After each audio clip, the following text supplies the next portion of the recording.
Merci pour la confiance renouvelée à votre magazine d'analyse Libre Opinion qui s'ouvre avec des grandes actualités. La Commission de défense et sécurité de l'Assemblée nationale fait passer les défilés du ministre de la Défense et du ministre de l'Intérieur et celle de la Justice pour passer les auditions, mais aussi les chefs d'état-major et les deux gouverneurs de province concernés par l'état de siège. Mais déjà, Lélie Delitouri, Gratien Saint-Nicolas, qui dit que l'état de siège n'a pas un bilan positif parce que l'on déplore déjà les détournements à hauteur de 25 millions de dollars disposés déjà pour les opérations militaires. Et aussi en économie, nous allons revenir avec l'arrêté pris par le ministre Jean-Marie Kalumba Youma pour mettre en application cette fois-là de mesures sur la baisse de prix des billets d'avion. Eh bien, les prix des surgelés aussi vont intervenir incessamment.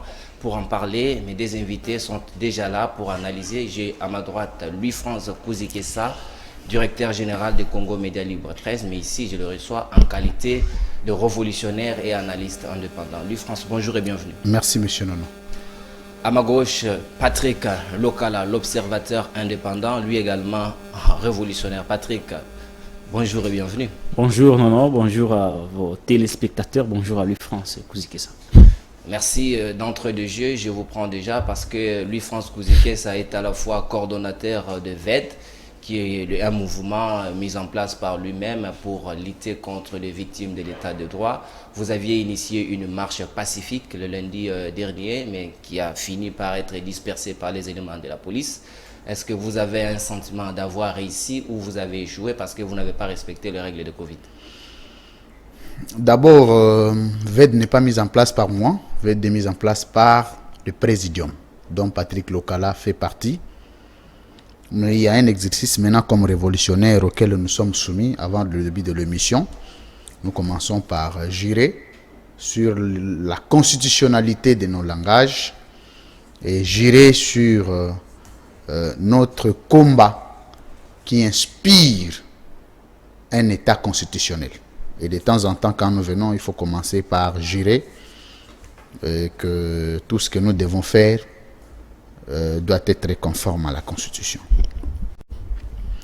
Vous le savez que aujourd'hui, l'ensemble de 84 millions de Congolais est en voie d'être sous une dictature, mais dans une autre forme démocratisée. Il existe une dictature démocratisée dans un État qui se dit démocratique. C'est que lorsqu'on se dit qu'on va formater des infractions contre M. Nonon, on va formaliser des infractions qu'on a créées à travers la justice. C'est une dictature démocratisée. Lorsqu'on vous impose des actes, lorsqu'on vous impose des choses qui ne viennent pas de votre sentiment et volonté ferme, en ce moment-là, on vous oppose des textes qui n'existent pas. On vous interdit avec des textes que nous appelons sophistes. C'est aussi une forme de dictature démocratisée. Vous savez que dans un État, vous ne pouvez pas tous être esclaves d'une dictature, mais sans dénoncer au nom de la peur. Non. Je voudrais commencer par m'incliner d'abord à l'ensemble de Kinois qui ont répondu favorablement à notre appel, sous le haut leadership de Maître Pascal Nyembo Muyumba, le président des opprimés. Je voudrais par la même occasion saluer les Kinois qui étaient avec moi dans l'ensemble, et les jeunes révolutionnaires de l'école des communicateurs en particulier, et tous les arrêtés. De là où ils sont, je voulais leur affirmer mon soutien indéfectible, mais je voulais simplement dire qu'au sortir de leur arrestation, ils ne seront plus les mêmes, ils deviendront plus grands qu'avant. Je voulais rappeler ici que le motif de notre manifestation était exprimer notre sentiment citoyen au regard de la pauvreté qui impose le peuple congolais à la misère indescriptible. Nous voulions dire aux dirigeants que l'ensemble des promesses nous apportées par l'état de droit ne sont pas réalisées. L'ensemble de gestion que nous auriez apporté l'état de droit sont au contrario. L'état de droit nous avait dit que aussitôt il sera au pouvoir, on ne peut plus réprimer les marchands. Ceux qui ont le droit doivent manifester leurs droits pacifiques. C'est comme vous le remarquez, il n'y a pas de gens qui ont de bâtons.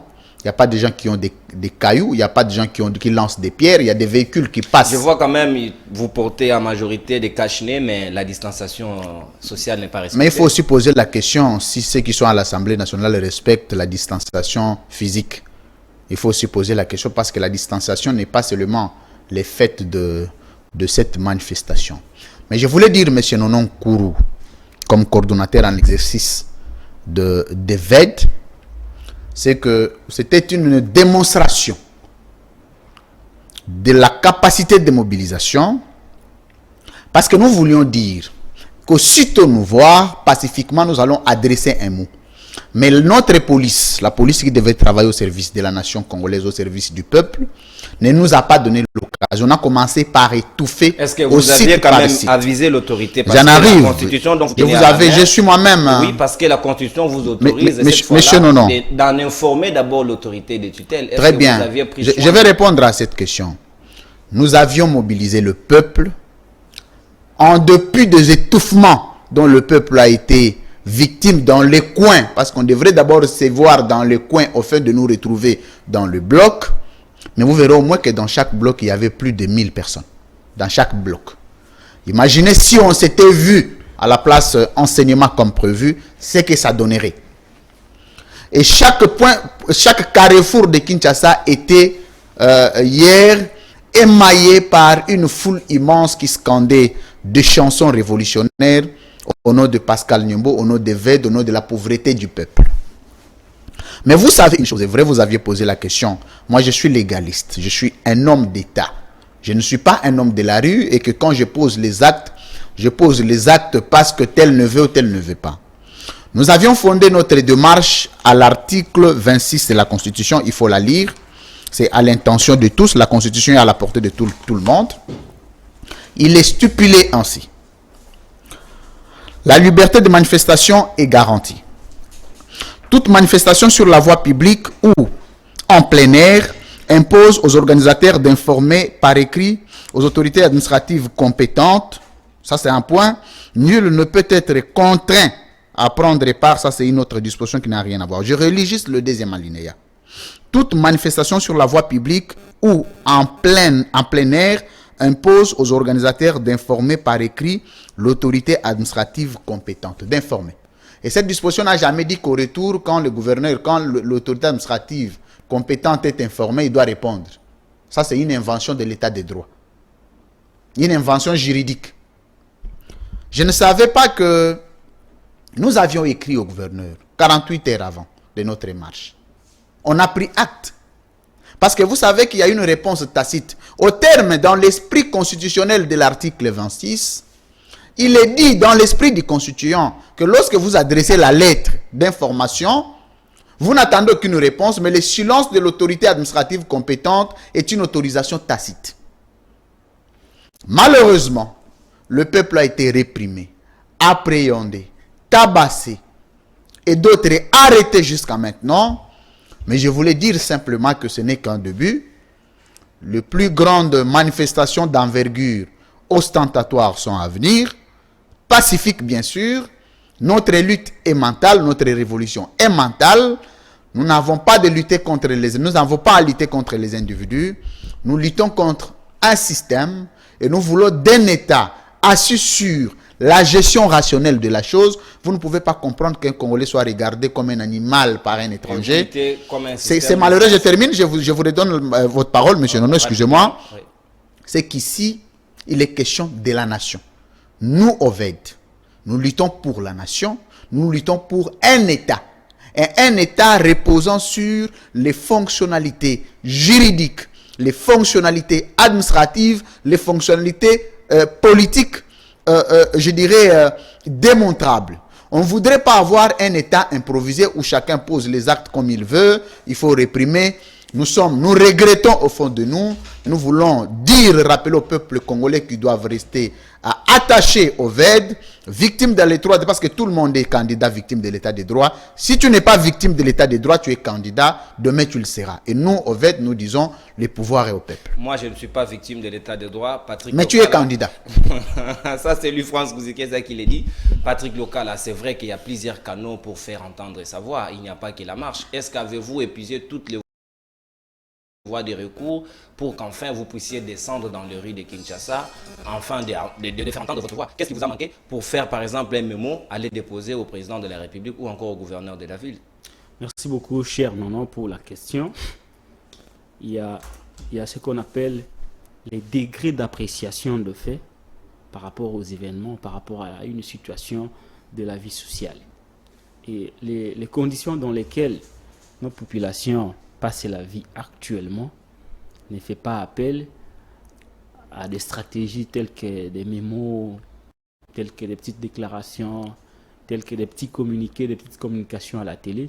La gravité de la situation de la population, la misère dans laquelle on a non seulement plongé le peuple congolais, mais on le maintient dans cette misère, fait appel à des actions de grandes envergures, comme vous en avez vu en début de la semaine. Parce que ces actions de grandes envergures sont un moyen, un vecteur de communication qui permet au peuple de communiquer cette fois-là en masse ces revendications pour que l'autorité compétente puisse apporter des solutions. Et sur ce point, le collibateur Louis France et Kouzikissa y est revenu largement pour dire, je vais continuer le fil de son raisonnement où il a dit qu'on n'est plus à un régime, la loi fondamentale que nous avons, qu'il a d'ailleurs brandi, ne soumet pas le Congolais à un régime d'autorisation. La loi fondamentale dit clairement qu'il faut informer à l'autorité. Et celui-ci en prend acte. Il n'a pas un choix à faire. Je ne suis pas juriste, mais en tant qu'intellectuel, j'essaie d'analyser et faire comprendre aux autres. Quand on dit informer, cela ne donne pas la possibilité à celui qui est informé de prendre une décision, si ce n'est d'accepter et de mettre la force publique, ce que vous appelez communément la police, pour encadrer les manifestants. Et la police est venue vous encadrer justement. Attendez. Le faire autrement que ce que dit la loi serait une violation intentionnelle de la loi fondamentale. Et c'est ce qui a été fait. Des compatriotes, sans armes, sans aucune démarche de perturber le bon fonctionnement de l'État, qui expriment, qui usent de leurs droits octroyés par la loi fondamentale, informent à l'autorité et l'autorité refuse cette fois-là. Non seulement que l'autorité refuse, mais qu'on met en place un dispositif important pour étouffer la manifestation. Je voudrais, toute chose est égale par ailleurs, ne savons-nous pas que dans ces pays, dans cette capitale, nous souffrons de l'insécurité? Les Koulouna perturbent terriblement la quiétude des Kinois. Mais qu'est-ce qui empêche à cette force publique de se mettre debout et de maîtriser ces inciviques? La force publique n'est force publique et lorsqu'il s'agit des manifestations autorisées par la loi fondamentale, mais lesquelles manifestations s'opposent les autorités de la ville. C'est une forme d'abus de pouvoir et l'opinion a constaté. Et malgré cela, le peuple est passé outre. Je vais vous signaler, je ne suis pas ici en train d'inciter à la désobéissance des lois du pays. Mais le peuple est le seul souverain qui s'est décidé de mettre en place cette constitution et donner pouvoir à ceux qui nous dirigent. Le jour où ce peuple estime que ceux qui dirigent, ou le système qui est mis en place, ne lui permet pas de bien vivre, il est le même qui a le pouvoir de s'élever et de dire non. Et le peuple s'est levé pour revendiquer. Faire attendre sa voix, c'était surprenant de voir que les manifestants ont été réprimés. Pire encore, certains de ces marcheurs ont été interpellés. Ils sont dans des conditions carcérales inimaginables et inacceptables. Quelqu'un qui est venu exprimer ses droits, nous l'avons toujours vu. On nous a vanté l'état de droit, on nous a vanté le respect de loi. Mais nous avons toujours vu ce qui se passe ailleurs. Ça n'a pas été le cas avec les Gilets jaunes, qui d'ailleurs n'écrivaient même pas,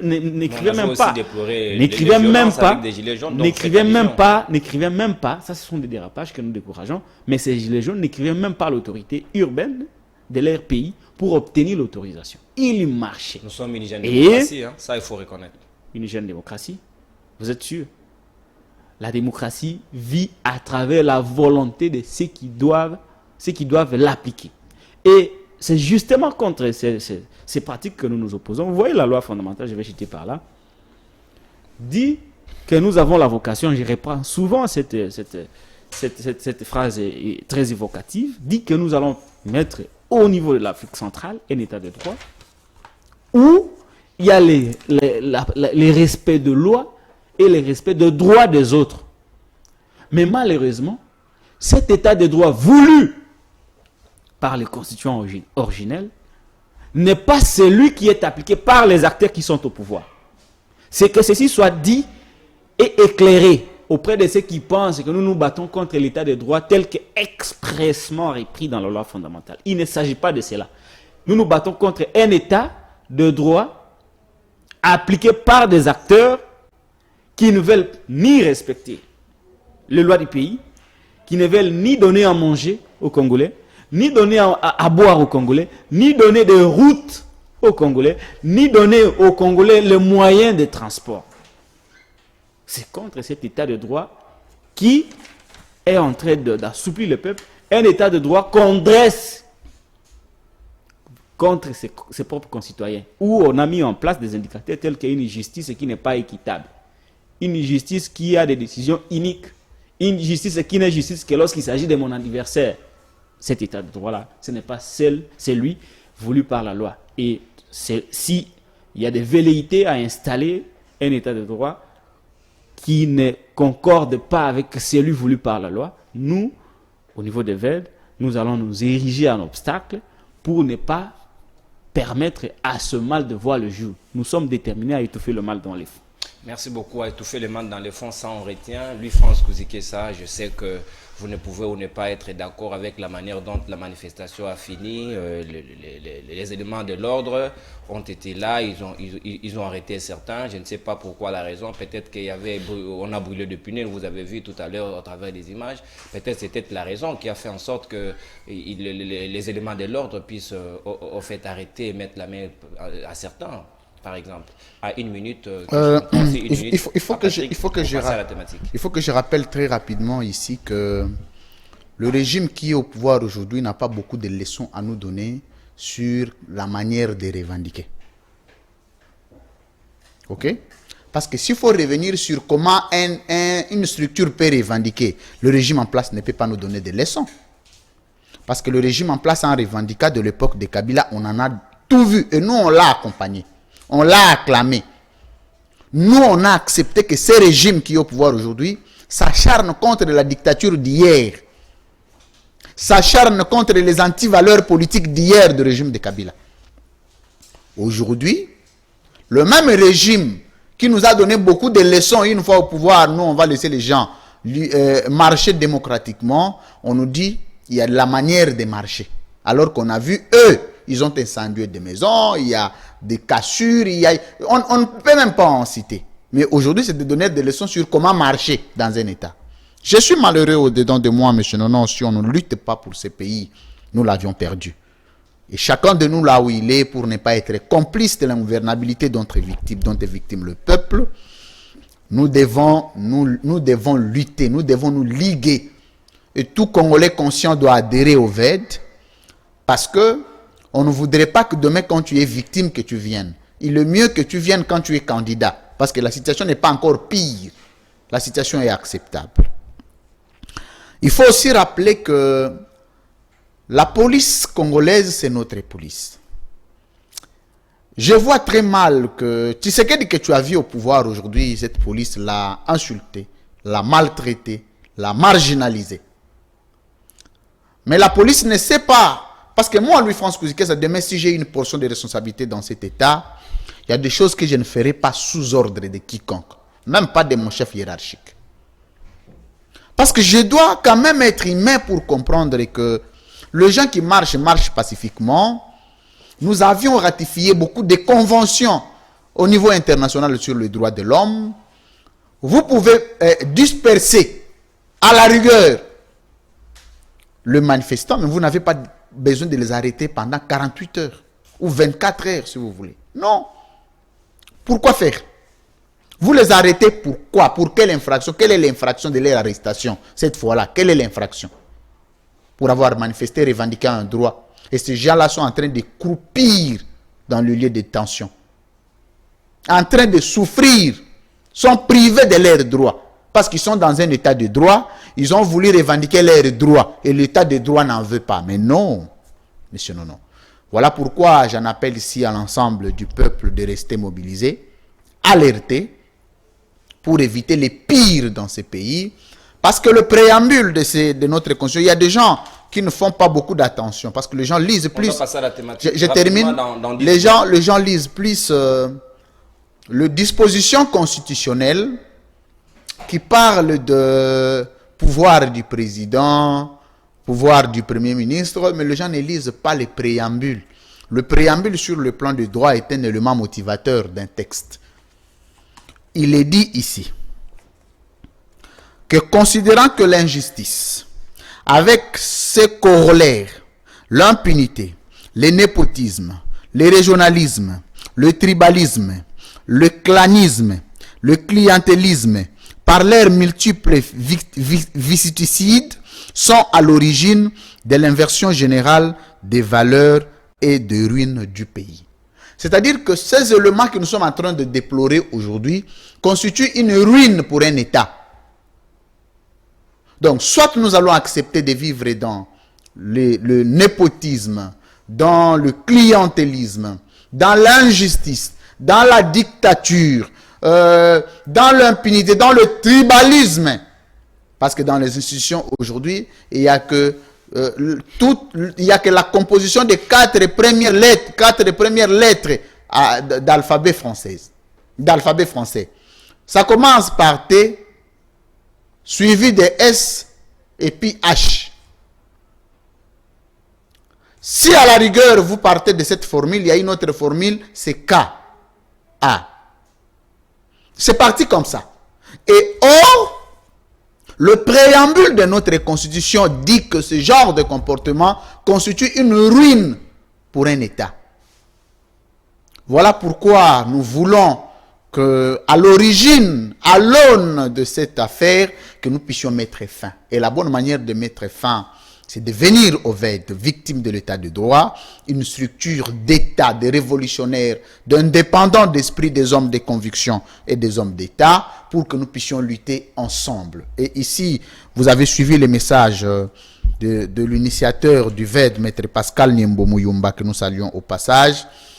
Cet homme qui s'est levé contre l'impérialisme et contre l'infiltration, contre l'occupation du Congo, qui est devenu une cible du régime, une cible des États africains qui vivent des mamelles de la guerre à l'est du pays, de l'exploitation illégale des ressources naturelles de la RDC.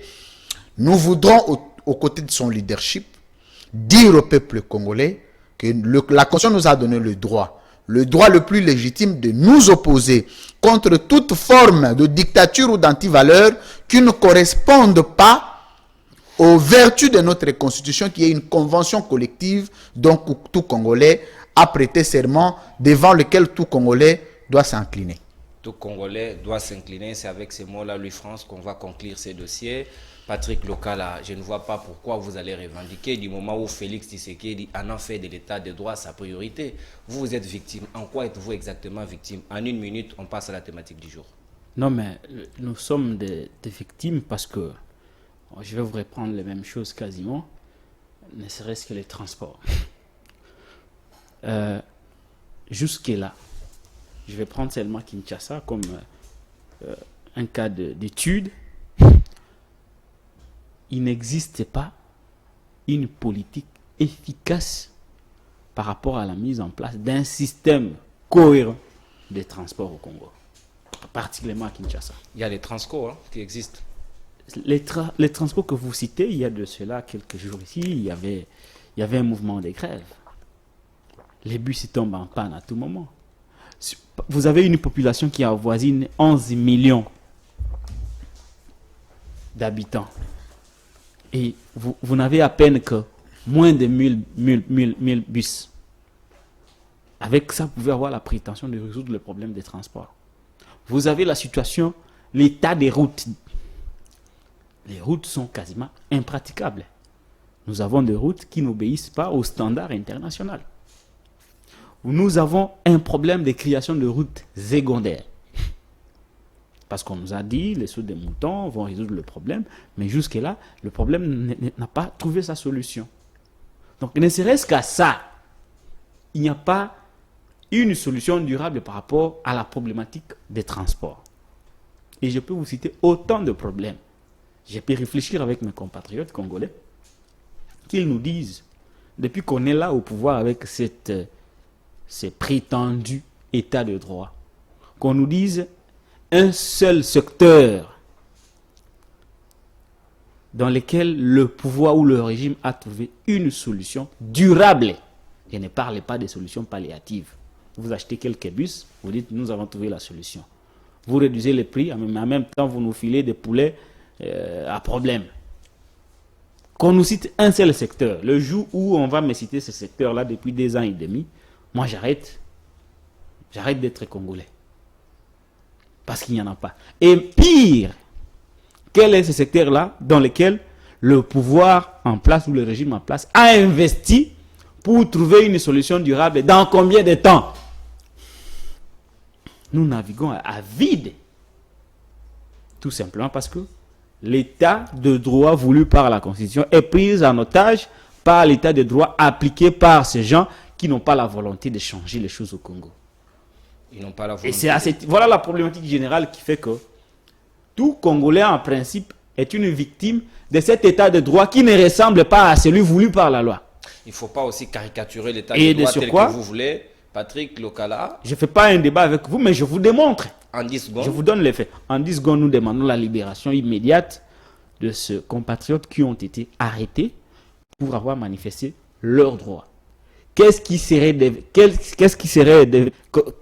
pourrait être l'UDPS aujourd'hui si elle n'est pas passée par la rue depuis Etienne Tshisekedi à qui j'ai rendu hommage mérité jusqu'à ce jour. L'UDPS serait devenue quoi si elle n'était pas passée par la rue? Mais comment ne veut-on pas que d'autres Congolais passent par la même voie pour revendiquer leurs droits? C'est-à-dire que le droit de revendiquer, le droit de marcher, le droit de faire des sit-ins s'est arrêté le jour où l'UDPS est accédé au pouvoir par des mêmes voies. C'est une contradiction qui en réalité déshonore les partis présidentiels. Passez-moi l'expression. Et ce que nous demandons, c'est la libération immédiate de ces compatriotes qui ont été injustement arrêtés. Vous réclamez la libération immédiate, et Patrick Lokala. Il n'y a pas de bonne raison de les détenir. Ils n'ont ni cassé, ni volé. Ils n'ont fait que marcher. Comme les deux personnes le faisaient du temps de Mobutu. Dis-moi un peu. Si on arrêtait Félix Tshisekedi lors de son meeting de Sainte-Thérèse, on n'aurait pas dû crier libérer, libérer. Mais ces Congolais-là, attendez, ce Congolais-là qui était arrêté hier ont les mêmes droits que les présidents de la République. Parce qu'il n'y a pas un individu plus congolais que l'autre. Il n'y en a pas, ça n'existe pas. Même pas moi. Il n'y a pas un Congolais plus congolais que les autres. Et si lui ne voulait pas qu'on puisse arrêter les gens pendant qu'il était à l'opposition, il doit le vouloir aussi quand il est au pouvoir. Et que ces promesses se concrétisent. Que les cachons se ferment réellement. Merci. Qu'il n'y ait plus de prisonniers d'opinion, des prisonniers de manifestants. Nous n'en voulons plus. Merci, Patrick. Nous n'en voulons plus. Voilà pourquoi nous avons mis en place les victimes de l'état de droit, qui est une structure apolitique, citoyenne, consacrée essentiellement pour la population. Voilà, consacré essentiellement pour la population. Merci Patrick. Nous allons parler de l'état de siège. Oui, depuis que le chef de l'État, Félix-Antoine Tshisekedi Tshilombo, l'a décrété, ça fait aujourd'hui 3 mois pratiquement, mais les sociétés civiles de la province de l'Ituri et celles du Nord Kivu déplorent plus de 500 morts à ces jours. On dénombre déjà. Louis-France Kouzikessa, qu'est-ce que vous en pensez? Parce que nous voyons déjà à l'Assemblée nationale, au niveau de la Commission défense et sécurité, le ministre de la Défense a défilé, le chef d'état-major a défilé. Aujourd'hui déjà, les 2 gouverneurs que vous voyez avec moi sur les écrans vont passer leurs auditions aujourd'hui. toujours au niveau de la commission, ça ne va pas, qu'est-ce qui se passe? Est-ce qu'on va encore proroger pour la 6e fois? Parce qu'il faut réellement faire l'évaluation de l'état des sièges. Il faut qu'on réfléchisse à haute voix. Monsieur Nono, j'avais posé 3 problématiques de droit sur l'existentialité juridique du pouvoir du gouverneur militaire à la tête d'une province sur le plan de la contraignance en cas de bavure. Je me posais cette question. Si le gouverneur militaire aujourd'hui pose des actes pénaux, doit-il être poursuivi par quelle juridiction? Civile ou militaire?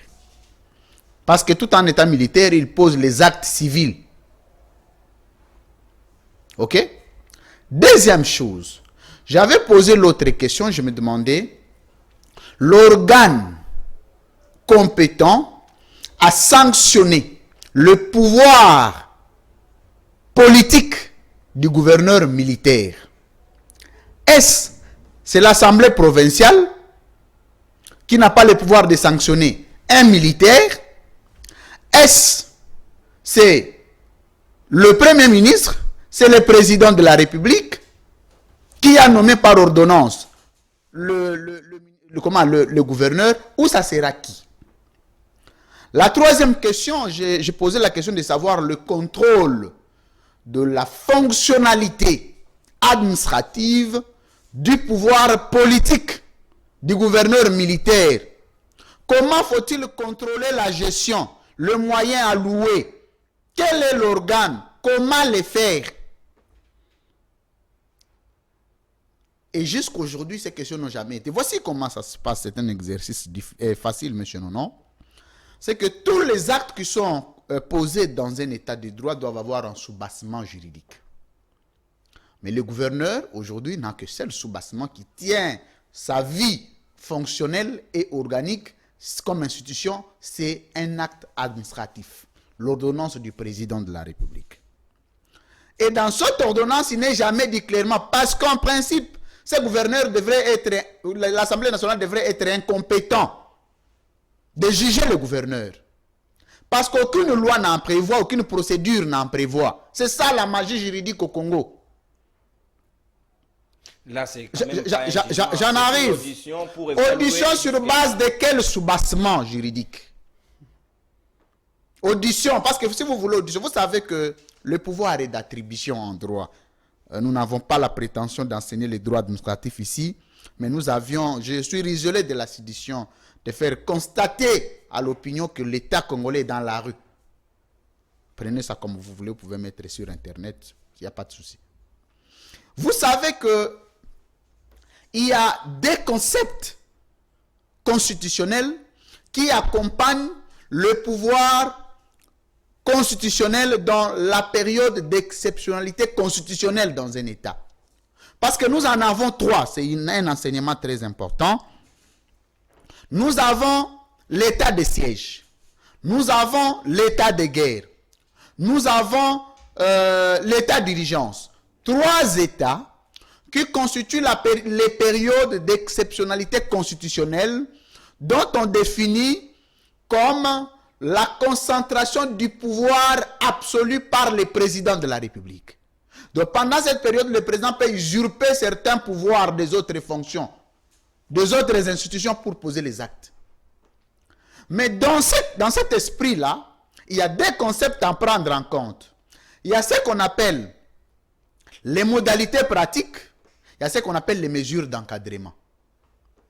Si vous n'avez pas soumis votre acte sur ces 2 principes-là, vous êtes dans une jungle. Vous pouvez prendre encore une fois comme vous voulez, monsieur Nono. Les modalités pratiques sont quoi? Et les mesures d'encadrement sont quoi? Les modalités pratiques relèvent du pouvoir administratif, de l'acte administratif de haute portée juridique que nous appelons ordonnance présidentielle, qui doit dire, moi, Louis-France Kouzikessa, je nomme M. Patrick Lokala en qualité de gouverneur, comme il est militaire. Je prends ça un exemple, vous pouvez prendre ça comme ce que nous appelons une matière didactique. Et dans ces conditions-là, Patrick Lokala travaille de telle fonction à telle fonction, je détermine. Ça, c'est la modalité pratique. Ça, c'est l'ordre relève de l'ordonnance présidentielle. Il y a le mesure d'encadrement. Le mesure d'encadrement relève maintenant d'une loi.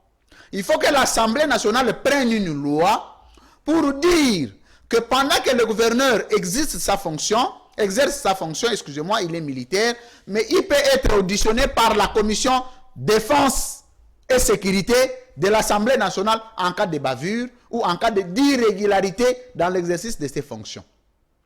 Dans cette loi, il peut être dit que le gouverneur peut être jugé comme civil. Il peut aller en pénal devant le parquet ou devant une juridiction compétente. La cour de cassation, la cour d'appel, selon la matière, selon les cas, pour les juger. Ça doit être dit dans la mesure d'accompagnement. Et la mesure d'accompagnement détermine, lorsque les fonds sont alloués au gouverneur militaire, ces moyens-là sont canalisés de tel circuit à tel circuit financier. Et cette mesure d'accompagnement détermine encore que son pouvoir est limité de telle sphère à telle sphère administrative. Et en ce moment-là, lorsqu'il y a des bavures, effectivement, il faut que maintenant l'Assemblée nationale ait le pouvoir juridique reposant sur une loi promulguée par le président de la République dans un contexte précis pour auditionner le gouverneur militaire. Aujourd'hui, je suis l'homme le plus heureux parce que mes problématiques soulevées ont été répondues par le temps. Je disais que le jour où il y aura des bavures, aucune juridiction, aucun organe administratif n'a le pouvoir d'auditionner le gouverneur militaire parce qu'aucune loi n'en prévoit. Je l'avais dit il y a plus de 6 mois ou 5 mois depuis le début, je ne sais pas ça fait combien de mois. Aujourd'hui, nous sommes rattrapés par la vérité du temps. Voilà pourquoi j'ai toujours conseillé que ceux qui sont autour du président ne se limitent pas seulement à savoir qui est arrêté, ne se limitent pas seulement à formaliser des plaintes contre le digne fils du pays qui ont le droit de vivre en toute quiétude dans leur propre pays, mais ils ont aussi le droit d'encadrer certaines mesures du président public dans le domaine du droit. Parce que vous savez que le président n'est pas savant. Le chef de l'État, c'est un humain comme moi. Il peut faillir comme moi. Nous sommes faillibles. Mais la force du pouvoir administratif, c'est le cabinet. Mais les cabinets, là, on apprendra qu'il y a tel. C'est comme une affaire familiale. Aujourd'hui, le cabinet du président est confondu à la maison civile. Et la maison civile est confondue au cabinet du président.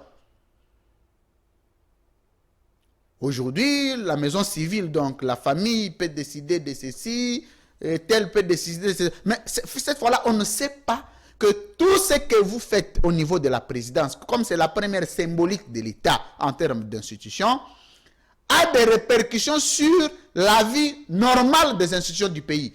Si c'était moi, le gouverneur militaire, je ne pouvais pas répondre à une commission défense et sécurité parce que cette commission est incompétente. La commission est incompétente. Parce que je pose la question. Si le gouverneur, si le gouverneur était civil, quelle est la commission qui allait l'auditionner? Et on veut auditionner le gouverneur comme militaire, parce que la fonction qu'il exerçait, c'est une fonction militaire. Les actes posés étaient des actes militaires. L'argent alloué était l'argent venu des services militaires, où on va l'auditionner comme un gouverneur civil. C'est vrai, lui, France. Voyez un peu ce tournure-là. On exposait le pays dans la rusée, dans une rusée publique, à exposer le pays dans ce que nous appelons l'opprobre international. Et c'est des choses qu'il faut corriger très rapidement parce que moi, comme Congolais, j'ai honte. J'ai honte en lieu et place.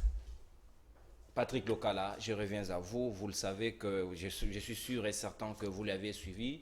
Le député de l'Ituri, Saint-Nicolas, qui dit que les 25 millions ont été retenus déjà à partir de Kinshasa, c'est les 33 millions alloués pour cet état de siège, mais les 8 millions seulement ont été affectés cette fois-là pour les opérations.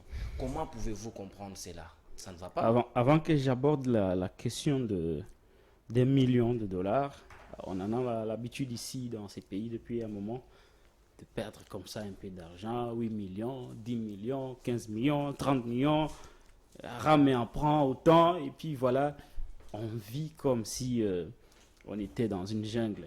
Mais on nous dit qu'il n'y a pas d'argent, par exemple, pour acheter des bus. Il n'y a pas d'argent pour la gratuité. Il n'y a pas d'argent pour... on est arrivé à marquer des intrants au niveau de la régie des eaux à un moment de... Donc, il n'y a pas d'argent pour l'OVG. Il n'y a pas d'argent, il n'y a pas d'argent. Mais on détourne tout le jour. Même les projets Tchilé-Gilou, moi je l'avais dit à l'époque, que cette histoire va finir dans un détournement. Aujourd'hui, nous n'en savons plus grand-chose par rapport à Tchilé-Gilou. Je ferme très rapidement cette parenthèse. Et je reviendrai vers la fin de mon intervention sur ces millions qui ont disparu par rapport à la situation de l'état de siège au niveau de Nord Kivu et de l'Ituri. Vous savez, l'UFRANS a donné des détails tellement techniques qui, je crois bien, à mon humble avis, que nos amis de la présidence ont tiré profit. Lorsque vous regardez les statuts, je ne vais pas m'attarder parce que ce n'est pas mon domaine, les statuts du gouverneur, la loi fondamentale est ce que les juristes appellent la règle générale. De cette règle générale dérogent des exceptions. Ces exceptions qu'on appellerait dans un langage commun la loi organique, la loi portant mesure, la loi. Ça vient justement donner les détails et les limites de ce que la Constitution a donné de manière générale. Pour le cas d'espèce, nous avons la situation de la déclaration de l'état de siège. L'état de siège a été déclaré, il est connu qu'il faut nommer un gouverneur militaire, il faut faire ceci, mais la souplesse administrative voudrait que l'on puisse mettre en place une loi portant mesures d'accompagnement telles que l'UFRANS l'a dit et les modalités pratiques. C'est à ce moment qu'on allait définir les statuts du gouverneur. Ce qui a changé, c'est quoi? Il y avait un gouverneur civil, et maintenant on a un gouverneur militaire. Le statut là reste le même. Le statut, ça reste le statut du gouverneur.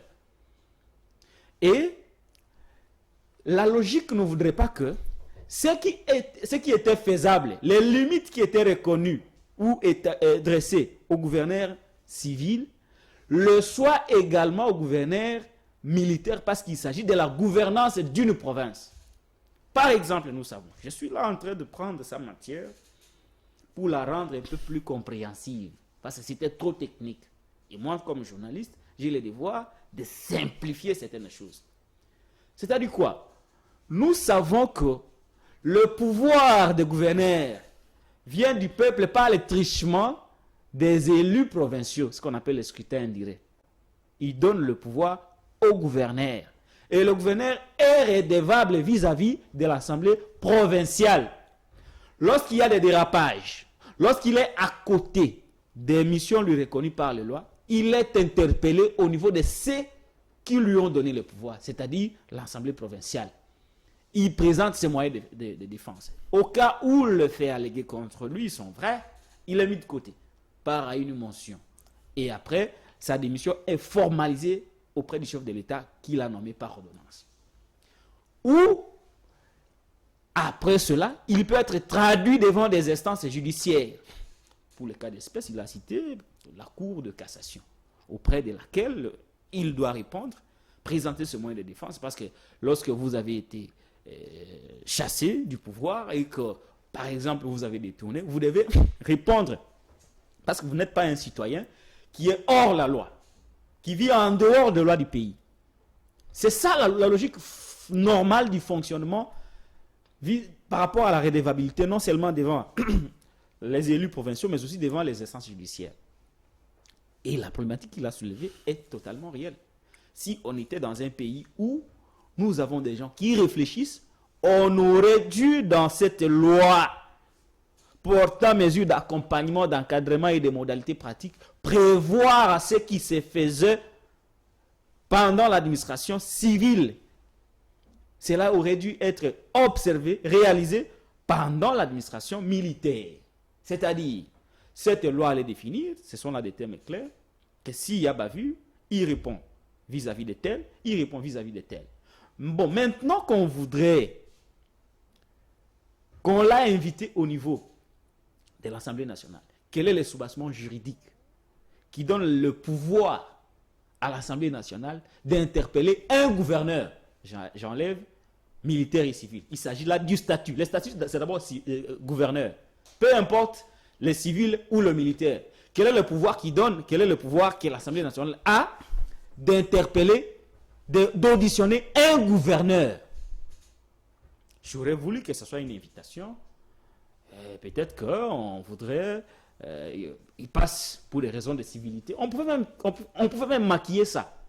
Le gouverneur peut passer pour des raisons de civilité, aller voir le président du Sénat, aller voir le président de l'Assemblée nationale. Et au cours des civilités, il peut donner quelques éléments.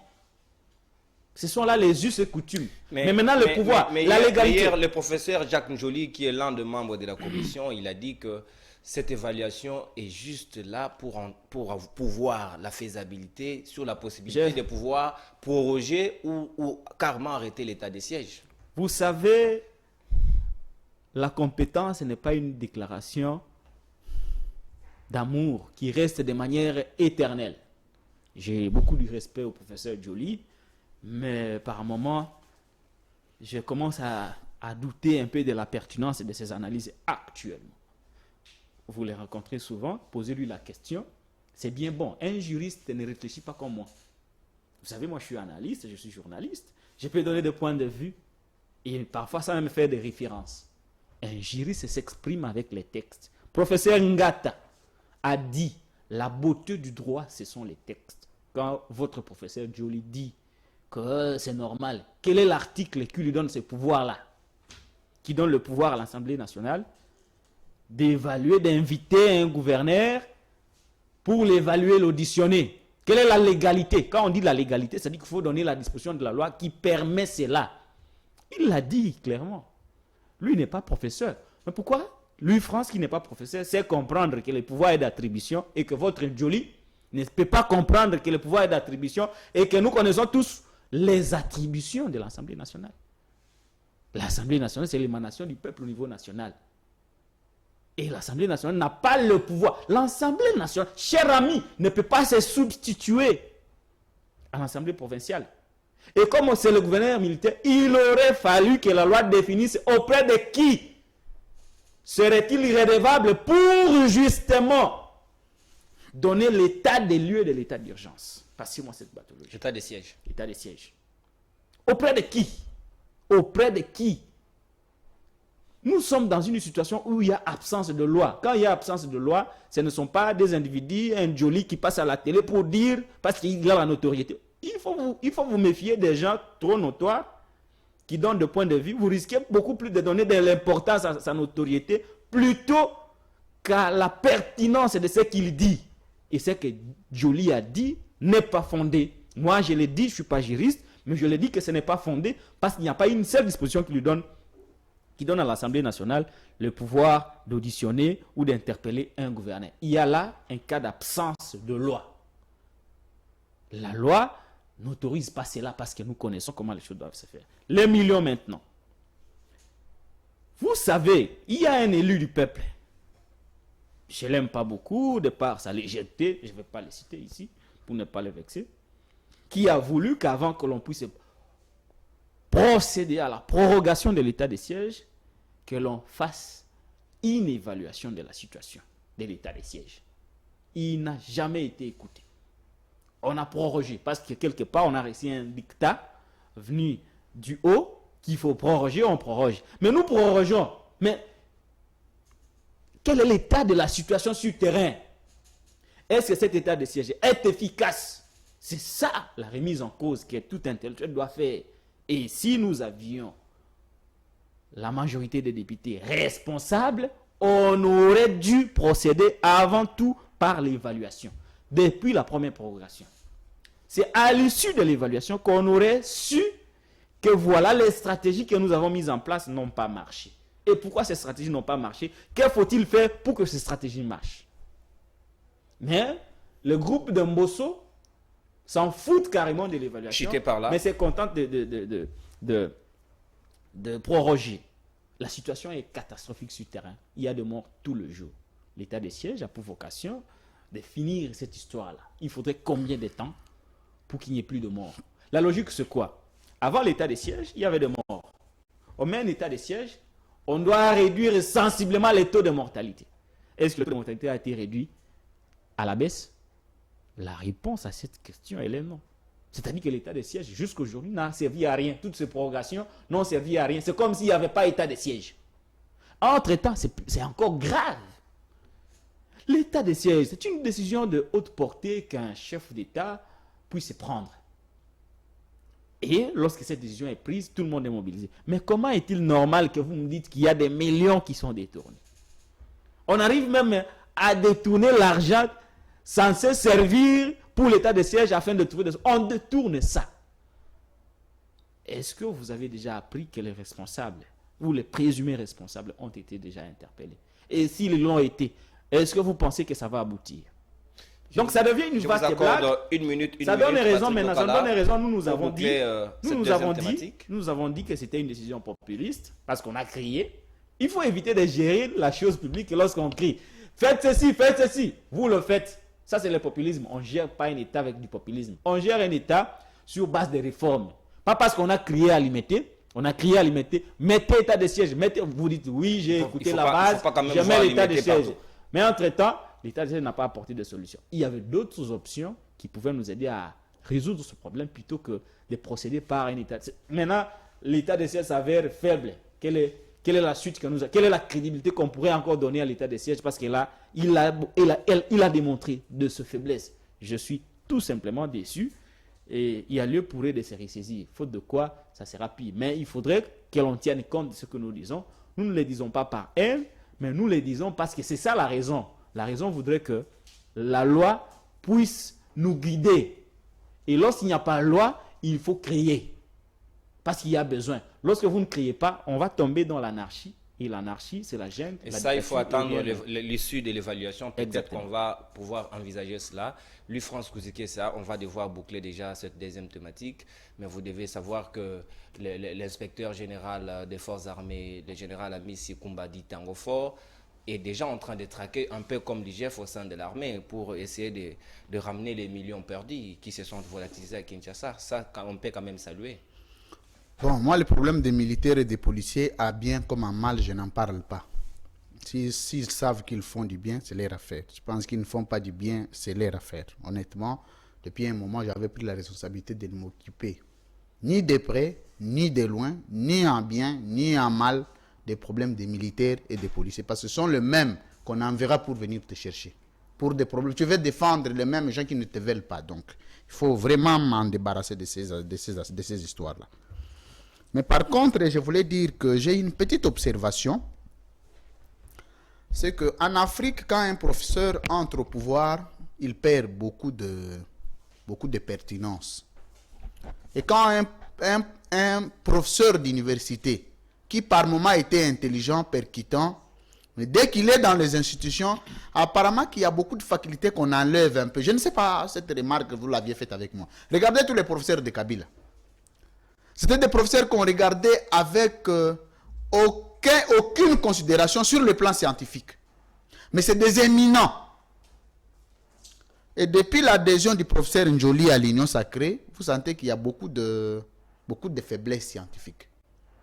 Et je commence à découvrir que je conseillerais, parce que moi, quand je deviendrai président de la République, ou au VED quand nous aurons le pouvoir, la première instruction, c'est que 1. Le Parlement doit être apolitique. De 2, les professeurs doivent être apolitiques. Des vrais apolitiques alors. Ça permettra quand même à l'État de fonctionner dans sa dimension scientifique. Parce que quand dans un État, vous perdez des professeurs, des savants, c'est fini. Vous n'avez plus rien à attendre. Aujourd'hui, lorsqu'on dit qu'on veut interpeller le général, le gouverneur militaire, excusez-moi, le gouverneur militaire pour que la commission l'auditionne. Quelle est la suite de cette audition-là? La commission a pour mission de faire rapport au bureau et à la plénière sur l'ensemble des résolutions prises dans une commission pour que la plénière statue. Donc c'est une façon de dire que s'il repose des indices sérieux de culpabilité dans les chefs du gouverneur militaire, l'Assemblée nationale les sanctionnera. Parce que la commission n'est qu'une poche résiduelle, n'est que la répondante de l'Assemblée, de la plénière. Donc aujourd'hui, on veut nous faire croire que l'Assemblée nationale a le pouvoir de sanctionner le gouverneur militaire, soit-il. Mais non. Rapidement, vous allez placer un Vous mot. vous savez que il ne suffit pas seulement de passer à la télé. Ouais. Ça, c'est Montesquieu qui le disait toujours et qu'il a toujours dit dans la plupart de ses livres. Qu'un scientifique n'a pas besoin de dire ce qu'il est. Il a juste besoin de dire ce qu'il connaît. Et en vertu de ce qu'il connaît, tous ceux qui l'écoutent diront ce qu'il est. Ça, c'est très bien, c'est pertinent. Merci. Alors, je conseillerais rapidement au professeur Njoli de dissocier l'union sacrée et la science. Quand il veut parler comme scientifique, il doit se débarrasser de cette ennui de l'union sacrée. Parce qu'apparemment, l'union sacrée est devenue une charge. Donc, tu es obligé de porter ça. Hein? Si tu ne portes pas au MLC, quand on enverra les noms prochainement, on ne mettra pas ton nom. Donc, il faut toujours prendre la charge. Vous savez, quand vous allez au village, hein, pour nous qui connaissons un peu le village, il y a ce qu'on appelle un koba. Hein? Aussi, on appelle quoi l'escargot. L'escargot a une maison. Même quand l'escargot est gentil, à quel degré il ne fait jamais loger quelqu'un dans sa maison. Même quand l'escargot, le plus gentil du monde, même quand non, tu es sous la pluie, il ne peut pas te faire loger dans sa maison. Mais il est toujours porteur de sa maison. Peu importe où il va, dans l'eau comme dans la brousse, comme dans la forêt. C'est une façon de dire que il y a des charges d'État. Par exemple, des charges d'indépendance, des charges de neutralité, des charges de tout ce qui vous débarrasse des ennuis. C'est des charges scientifiques. Et quand vous parlez comme scientifique, voilà pourquoi vous verrez que quand on vous dit Évariste Beauchamp vient de publier un livre, ce n'est pas 5 personnes qui lisent. Même quand c'est pertinent à quel niveau. On vous dit que Mo Vasakan vient de publier un livre, on croit que le PPRD vient de donner l'argent et au-dessus de ce livre-là, il y a un drapeau du PPRD qu'on a imprimé. Merci beaucoup. C'est pourquoi on a toujours demandé, on a toujours conseillé aux scientifiques. Moi, je suis très jaloux de la science. J'aime beaucoup la science. J'aime beaucoup apprendre de la science. Et je respecte beaucoup les scientifiques parce que je connais la peine de scolariser un enfant, de faire étudier un enfant, de lire. Parce qu'aujourd'hui, si vous posez la question à beaucoup de scientifiques qui passent ici, la dernière fois qu'il a lu un livre, date de quand? Il te dirait que ça fait, s'il est sincère, 2 ans, une année. Ça, c'est une, donc c'est une façon, une façon de demander aux scientifiques, quand vous émettez des avis, vous pouvez être de l'opposition, de la majorité, parce que, je m'excuse, non, c'est très important, ça c'est un conseil percutant. Chuter rapidement, la science, on doit placer les mots la science est soumise au principe important de la vérification, au principe de l'universalité, au principe de l'unicité, au principe de la véracité. C'est-à-dire que tout ce que tu dis en science est vérifiable. Si tu veux donner la formule de comment on prépare les foufous, il faut bouillir l'eau à 100 degrés, mettre telle quantité de la poussière, tourner, malaxer et puis obtenir les foufous. Que tu sois en France, que tu sois aux États-Unis, que tu sois à Dubaï, à Païkongi, là chez moi dans les grands Massimanimba, cette formule, elle est la même. Et vous ne pouvez pas mentir que l'eau, quand elle n'est pas bouillie, vous pouvez mettre le foufou et malaxer, obtenir le foufou. C'est faux. Et celui qui le dit, il peut te dire qu'il est savant. Il peut te dire qu'il est docteur. Mais quand ce qu'il dit n'est pas vérifiable, n'est pas universellement vérifiable, vous ne pouvez pas l'appeler professeur. Vous ne pouvez pas l'appeler professeur. Il faut l'appeler en son nom. Il faut l'appeler en son nom. Professeur. Merci Patrick Lokala, nous sommes arrivés pratiquement à la fin, mais je vous accorde cette fois-là 1 minute 30 rapidement pour boucler. Vous le savez très bien que le ministre de l'économie a pris un arrêté. Il a décidé cette fois-là d'appliquer les mesures sur la baisse du prix des billets d'avion. On peut quitter ici pour le Lubumbashi qui était à l'époque à $340 et puis 280. Aujourd'hui, vous pouvez avec 197 $, vous êtes à Lubumbashi, ça on peut quand même saluer malgré ces bras de fer qu'il y a eu entre la FEC et les ministères de l'économie. Enfin, les ministres l'emportent. Écoutez, d'abord, le Congo a combien d'avions? Le Congo a combien d'avions? Le Congo n'a pas 3 avions, à mon humble avis. selon mes connaissances, le Congo n'a pas plus de 3 avions. Il y a Laurent Désiré Kabila, il y a Lumumba, il y a Anouari Tenenga. C'est un seul qui est opérationnel. Vous ne pouvez pas reposer votre espoir de vie chez autrui. Ce sont des principes simples de la vie, cher ami.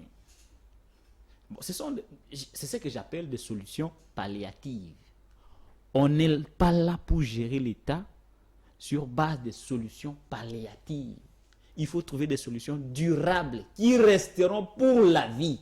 C'est-à-dire que nous disons que pour ce qui concerne les avions, les transports aériens, le Congolais n'aura plus jamais de soucis. Voilà maintenant la conséquence. Le jour où les opérateurs économiques constatent qu'il y a une perte, il faut monter les prix. Là, cette décision deviendra quoi? Ou ils se disent, nous ne pouvons pas monter les prix, nous avons constaté des pertes, parce qu'aucun opérateur économique ne va accepter de travailler à perte. S'ils constatent qu'il y a des pertes ou que la situation n'est plus adaptée, ils arrêtent de voler. La décision deviendra quoi? Est-ce que nous-mêmes nous serons à mesure de déployer les avions pour déplacer les Congolais? Il n'y a pas que ça comme solution. Rapprocher les grandes villes, mettez les trains, améliorer, construisez des routes, réhabiliter les routes. Si j'ai la possibilité de quitter de Kinshasa, Bandundu, Kananga, par véhicule, pendant 4 heures de temps, j'aurais besoin de prendre un avion qui va me coûter $120. Non, pas du tout. Les prix vont baisser automatiquement. Donc, il ne faudrait pas réfléchir sur des solutions palliatives. Vous ne pouvez pas être père de famille, mais vous reposez l'espoir de manger de vos enfants chez autrui. Ça, c'est de l'irresponsabilité. Passez-moi l'expression. Mais cet autrui travaille quand même chez nous. Il y a de quoi mettre de l'ordre dans la maison. Quel ordre? Nous sommes dans un système libéral. Moi, j'ai fait des profits. Je vous ai toujours dit, l'opérateur économique ne travaille pas pour l'intérêt de la population. Il travaille pour ses propres gains. C'est un principe économique simple que Bill Mbappé donnait ça aux experts de la présidence. Vous citez Bill Mbappé, qu'est-ce qu'il a à voir avec attendez, mais le gouvernement, les gouvernements de la République travaillent sur des lois, met en place des systèmes pour fournir des biens pour l'intérêt du peuple. Par exemple, nous avons Transco. Nous savons qu'il y a des opérateurs privés. Les bus là qui circulent à tout moment. Nous mettons Transco.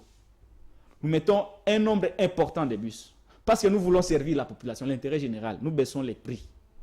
Entre prendre un Transco dans les bonnes conditions, dans un prix raisonnable, et aller prendre un bus d'esprit de mort dans un prix très élevé, mais dans de mauvaises conditions, le choix est clair.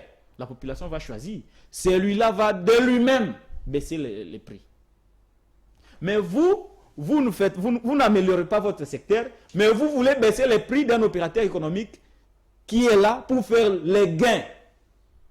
C'est contradictoire, ça ne se comprend pas. C'est pourquoi je vous dis que même Bilomba, qui avait l'habitude d'écrire 50 notes techniques par semaine, peut enseigner ça s'il a la bonne volonté. Mais comme les intellectuels, la plupart des intellectuels congolais ont vendu leur savoir au profit du gain, c'est bien triste de constater qu'on pousse les chefs de l'État à prendre des mesures, parce que c'est lui le chef de l'exécutif, prendre des mesures palliatives en lieu et place de procéder par des réformes qui nous apporteront des solutions durables. Je ne voudrais pas qu'après le pouvoir, parce que ces mesures-là disparaîtront avec la fin du pouvoir. Mais si par contre, il réfléchit bien, il met des réformes, les mesures qui seront prises dans le seul but d'apporter des solutions durables resteront même après Tshisekedi. Et les gens penseront à lui, à son absence. Merci beaucoup, Patrick. Après, c'est désolant. Moi, j'avais proposé, même pour, je vais chuter par là, même pour la réduction des prix.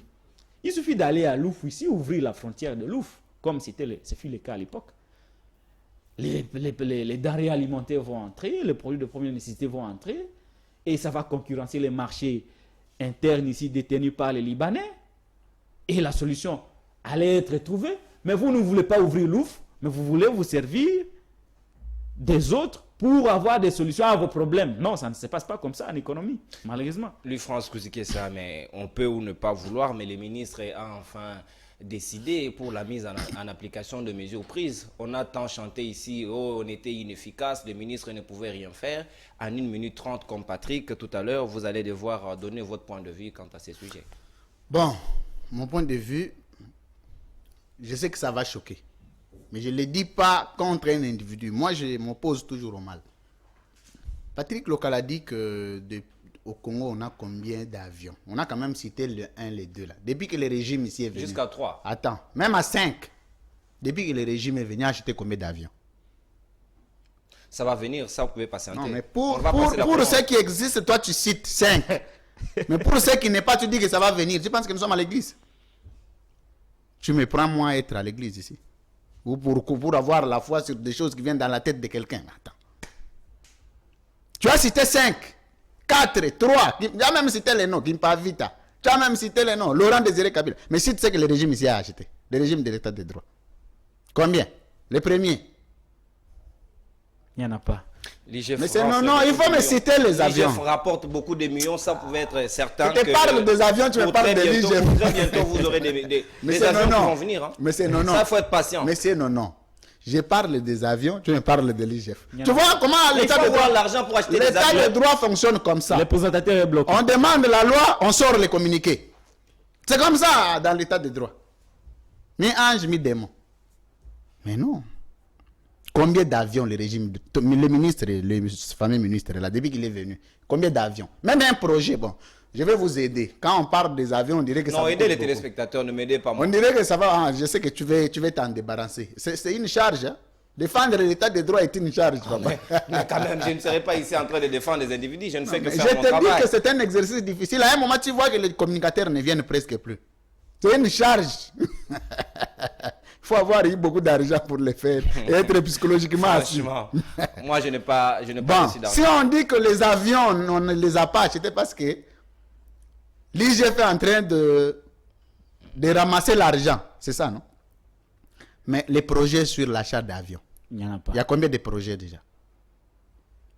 Bon, c'est comme si sur les projets, ça vous demande beaucoup à écrire. Mais le partenariat qu'on peut avoir avec les agences qui peuvent vous fournir ne fût-ce que les avions à location, c'est combien? Donc, tu viens toi-même, tu n'as encore rien fait, mais tu commences à tuer ce que tu as trouvé. Non.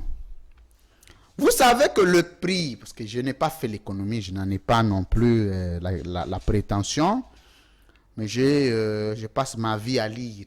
Toute ma vie, je la passe dans la lecture. Sur le plan économique, pour fixer les prix, on part des bases. Ok? Je crois que Patrick Loala fait le journalisme économique, contrairement à moi, qui ai fait le journalisme politique. Au moins, il peut avoir beaucoup plus de précision dessus. Il y a les bases, c'est-à-dire qu'on peut partir des problèmes de la société. Même la pauvreté du peuple peut faire partie de l'élément motivateur pour fixer les prix dans un État. C'est ce qu'on appelle le pouvoir d'achat. Comme il est faible, c'est pourquoi on veut ramener. Deuxième chose, il faut partir des recettes. Attendez, il faut partir des recettes. Congo Airways a un budget de combien? Et quand vous faites les calculs sur si chacun, d'abord il y a combien de voyageurs l'an ou le mois? C'est un travail du ministère de la communauté. Il s'appelle comment le monsieur? Jean-Marie Kalumba Yuma. Jean-Marie Kalumba Yuma. Il faut encore, surtout qu'il faut encore checker les profils. C'est sur base de quoi il est là. Très compétent. Non, je ne parle pas de la compétence. La compétence chez vous, c'est quoi? C'est vous citer le nombre de diplômes. Vous croyez que c'est ça la compétence. Bilomba dit qu'il a 1000 diplômes. Hein. Mais il faut voir ce que l'économie du président produit. Vous savez que aujourd'hui, posez la question au Congo Airways, les billets vendus à combien? Posez la question. Les billets vendus à combien? Il est vrai que vous pouvez baisser les prix pour le bien du peuple. Je suis bien d'accord. Si vous pensez que ça ne va pas impacter négativement, parce qu'ici, on avait baissé les prix des Transco, et les Transco étaient tombés en faillite. Mais aujourd'hui, tout le peuple qui en souffre. On peut prendre des mesures croyant satisfaire le peuple, mais on tue le peuple. Je termine, monsieur Nonon. Rapidement, on est arrivé à la fin. Une petite question, parce que nous voulons savoir ici les contours motivateurs de cette décision-là. Je sais qu'aucun opérateur du secteur aérien ne va accepter cette mesure. Nous n'en sommes restés qu'avec CAA, je crois. C'est fini, non? C'est la seule... Kasaï également. Air Kasaï Pour qui les ne fonctionne presque plus. Ça, ce sont des cargos.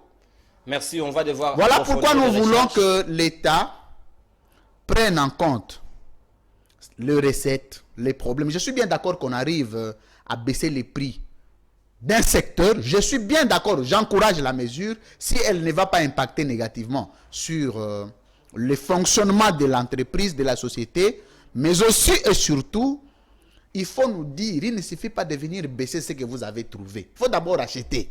Merci, Louis-France. Dans, Vous les, encouragez la mesure. dans le secteur de transport, il n'y a aucun véhicule de transport en commun. Ici, on nous a vanté quand les bus Transco sont venus. On nous a dit que c'est le régime qui a acheté, alors que c'était déjà de bus déjà préachetés par le gouvernement sortant, qu'on a insulté. Kabila, non, Kabila a tué ces pays. Non, je suis convaincu que Kabila est le mal de ces pays.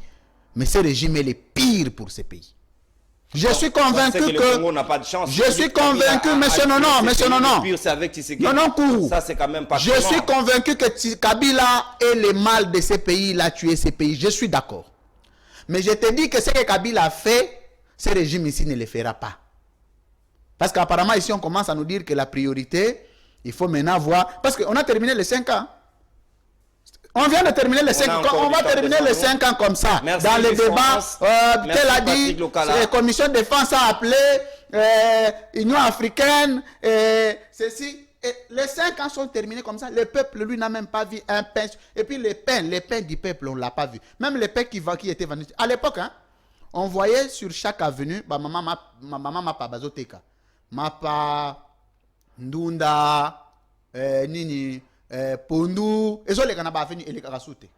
Merci Louis-France, merci Patrick Lokala. C'est-à-dire que le peuple dans une pauvreté, si on ne fait pas attention, non, toi tu es journaliste, c'est comme ça que tu te retrouves un peu pour venir ici, tu as un salaire, tu as des transports, mais il faut demander celui qui ne fait rien à cet état de choses, il vit comment? Et ce genre de choses, si on ne le décourage pas, le régime aujourd'hui c'est le régime de luxe. Il y a des gens qui vivent dans l'opulence, les autres meurent dans la pauvreté. Mais non. Merci beaucoup, Louis-France Kouzikessa. Merci à Patrick Lokala pour vos interventions. Je suis sûr et certain que les autorités, surtout au niveau de la prise de décision, ils vont devoir prendre en compte les différentes remarques et observations faites. On achète d'abord les avions. La libre opinion d'aujourd'hui est arrivée à son terme. Merci à Merveille Vango qui a réalisé ces magazines, Hervé Ntimba, Joël Mouka. Merci à vous tous. Au revoir et à demain.